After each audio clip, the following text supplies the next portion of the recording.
I used to believe I could pull the strings of society like a symphony.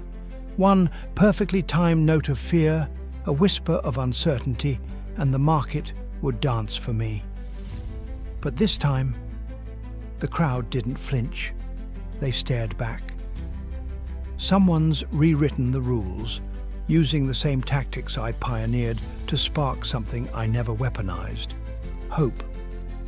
Jalen, my discarded protégé, has returned, not as a threat to my system, but as its antidote. And the people? They're listening.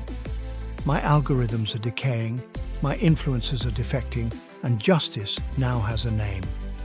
It's not a lawsuit, it's not a scandal. It's a dossier hidden in my own server room, authored by the one person I never truly saw, Sarah. This isn't just a story of manipulation losing its grip. It's the moment when the master realizes he was the test subject all along. Oh, by the way, if you haven't already, we invite you to follow us on your favorite platform so you never miss a story.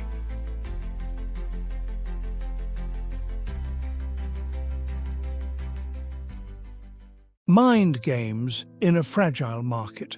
I once believed that market psychology was just another lever, a switch I could flip with the right cocktail of social manipulation and fear. But markets, they're not made of data points. They're made of people, of group behavior, of volatility wrapped in skin. This morning, I launched a test, just a ripple in the algorithm, a whisper into the feed. A major company is quietly collapsing. Sell before the panic hits.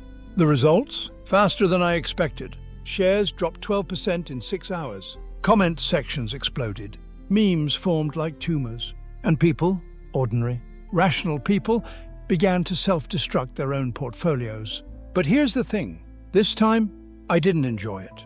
There was something off. The reaction was too fast, too personal, as if someone else had added fuel to the fire, like I was being played inside my own game. That's when I saw it. Threaded into the trending post was a tag I hadn't authorized: shadowed justice. Buried just beneath the avalanche of panicked comments, I traced it. Not just a bot, a network, a counterplay. Someone was using my playbook, inverting it against me. And not just anyone. It was Jalen. Jalen, the intern I dismissed 5 years ago. The one I thought broke under pressure. Turns out he didn't break, he watched, learned, built a following. Not of manipulators, but of believers. And now he was using the same market psychology principles I taught him to weaponize something I never considered: public empathy. He had changed the rules of the game. I watched as one of my influencers, an old asset, publicly defected on a live stream. She spoke of leaving the machine behind, of reclaiming her identity from the dark forces of social systems engineered to control emotion for capital gain. And for the first time in years, I felt my mind racing, not with strategy, with uncertainty. I tried stabilizing the narrative, injecting new content, fresh distractions, recycled scandals, but nothing worked. The trend had mutated. Now the crowd wasn't just reacting to me, it was predicting me, like a digital organism adapting in real time to survive my manipulations. For a moment, I stared into my dashboard, unsure of who was manipulating whom. Maybe the group behavior I'd always used as a tool had evolved into something that no longer needed me. Maybe the crowd had finally found its own voice, one that spoke back to its puppeteer. And in the distance, behind the noise of data streams and flickering charts, I felt it, the subtle but certain chill of losing control, the new messiah of ethical leadership. They called him the light in the algorithm, a nickname once reserved for me.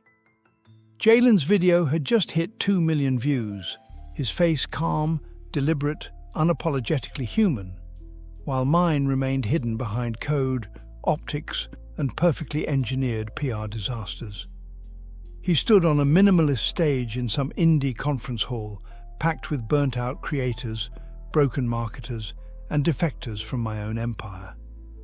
They clung to his words like scripture. Not because he screamed louder, but because he didn't need to.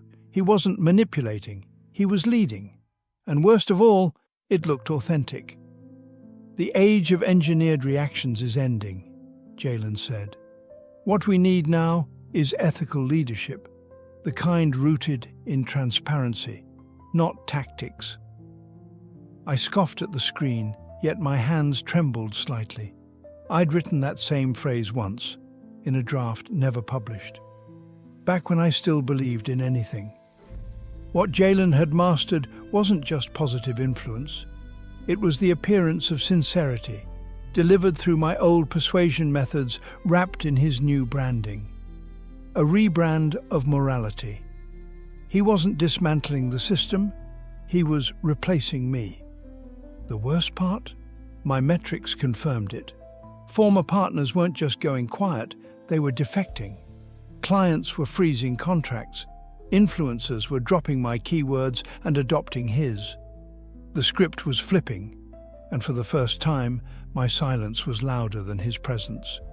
I had underestimated the potency of ethical storytelling, of simply telling the truth, unfiltered. I had engineered an empire from secrets and shadows. He was building one from confessions. And while I had spent years mastering manipulation, he was leveraging a new weapon I never accounted for: hope. Leadership isn't about control, Jalen finished. It's about surrendering the illusion of it. The room erupted in applause, and in my control room, the lights dimmed, not from failure, but fatigue. My war was no longer fought in data streams. It was being lost in the hearts of those I once rewired. Cracks in the algorithmic shell. The silence of the control room was deceiving. On the surface, everything remained intact. The servers humming, the dashboards glowing, and the data streams flowing like veins in a digital beast. But beneath it all, the system was bleeding. The algorithm wasn't responding the way it used to. My finely tuned triggers, emotional spikes, timed headlines, synthetic outrage were producing noise, not reaction. It was as if the system had developed an immunity to me. I opened the neural sequence monitor and played a pre-scheduled segment designed to instill mass confidence during a volatility dip. A trusted voice, one I'd engineered years ago with a team of audio psychologists, began to speak. You're in control. The world may shift, but your actions define your future. Nothing. Engagement plummeted. Worse, the comment section turned it into satire. Memes bloomed instantly. They weren't just ignoring the audio manipulation, they were mocking it. I retreated into the back chamber, my sanctuary of neural inputs, soundproof design, walls filled with every AI-enhanced feedback loop I'd perfected over a decade. But now, every reflection from the screen felt like it was staring into me. I ran simulations, triggered old failsafes, rewrote narrative arcs mid-sequence. I even attempted to relayer the response patterns using advanced cognitive techniques, reversal theory, emotion decay mapping, even my old fallback, deep NLP influence protocols. Nothing worked. Somehow, the framework I'd built with elite cognitive skills was crumbling beneath my fingertips, and I couldn't figure out why. The truth struck me like a scalpel under the ribcage. The crowd didn't just evolve, they recognized me. I wasn't some phantom behind the screen anymore.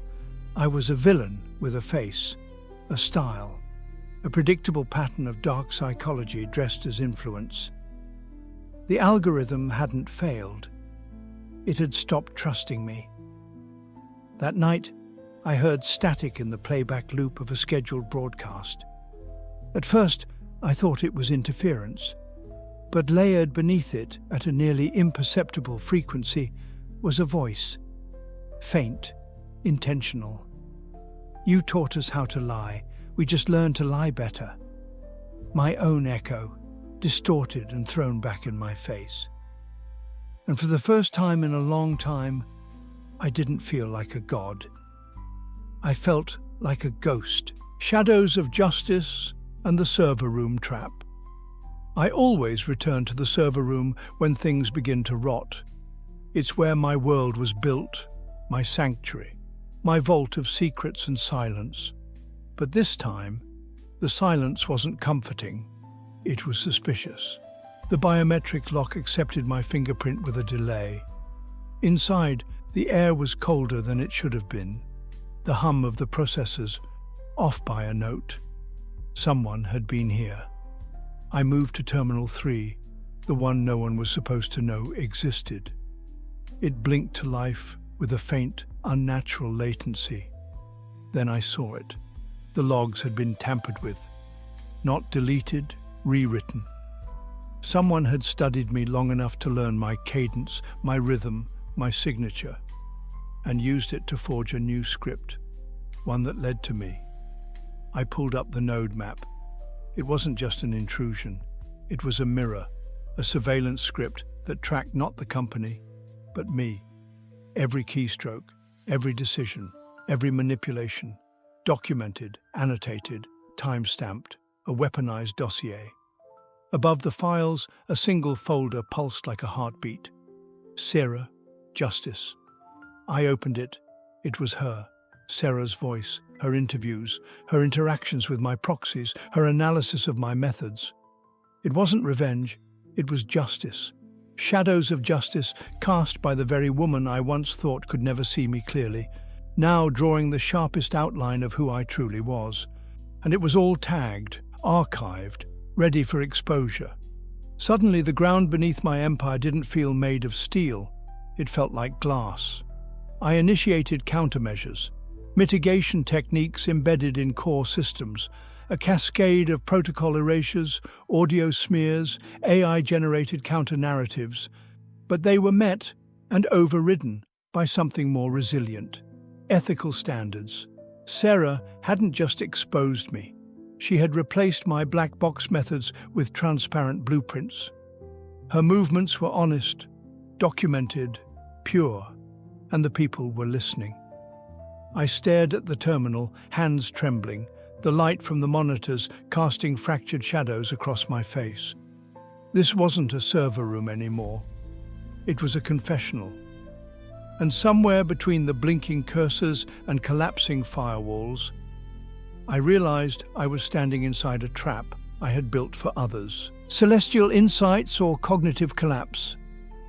Sleep evaded me.